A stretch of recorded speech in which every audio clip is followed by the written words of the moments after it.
আজ 5 বছর পর আমার স্বামী দেশে ফিরেছেন। বাসার সবাই অনেক খুশি ছিল, কিন্তু আমি একদমই খুশি ছিলাম না। কেন খুশি ছিলাম না সেটা একটু পরেই বলতেছি।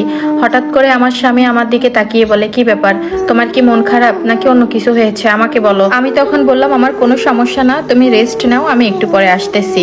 তো তার জন্য যখন আমি পানি নিয়ে যাচ্ছিলাম, আমার পায়ে একটু আঘাত ছিল, আমি তখন একটু খুঁড়িয়ে খুঁড়িয়ে হাঁটতেছিলাম, সেটা আমার হাজবেন্ডের চোখে পড়ে। আমার স্বামী আমাকে সাথে সাথে ডেকে বলে, কি ব্যাপার, কি হয়েছে পায়ে? তো আমি তখন বললাম, তেমন কিছুই না, একটু ব্যথা পেয়েছিলাম। তখন আমার স্বামী বলে, আচ্ছা আমি অনেক ক্লান্ত, আমি একটু ঘুমিয়ে নিই, ঘুমানোর পর আমরা বিকালে দুইজন মিলে একসাথে ঘুরতে যাব। এই বলে আমার হাজবেন্ড ঘুমিয়ে যায়।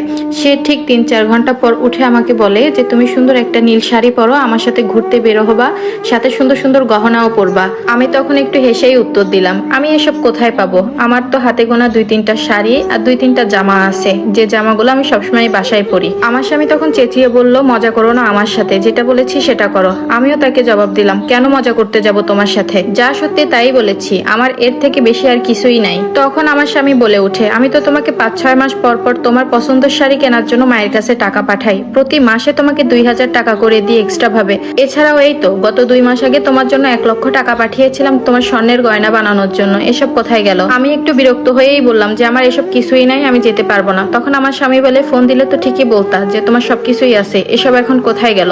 এত সময় স্বামীর সাথে একটু গরম গলায় কথা বললেও শেষমেশ আমি কান্নাটা ধরে রাখতে পারিনি। তখন আমি আমার স্বামীকে বললাম, তোমার মা এসব আমাকে কিছুই দেয়নি, পাশের রুমে তোমার মা আছে, চাইলে তুমি তোমার মাকে এনে সামনে জিজ্ঞাসা করতে পারো। এই কথা শোনার পর আমার স্বামী তার মাকে একটা ডাক দিল। মুহূর্তেই আমার শাশুড়ি আমাদের রুমে এসে হাজির হলো। এসেই আমার শাশুড়ির জোর গলায় বলা শুরু করলো, কি হয়েছে বাবা, তুই না ঘুমছিলি? বউ কি তোর সাথে কোনো ঝামেলা করতেছে? আমাকে বল। আমার স্বামী উল্টে আবার তার মাকে জিজ্ঞাসা করলো যে, আমার বউয়ের শাড়ি কই, ওর স্বর্ণের জিনিস কই, ওকে যে এত জিনিস দিলাম এগুলো কোথায় গিয়েছে, ওর কোনো জামা কাপড় নেই কেন?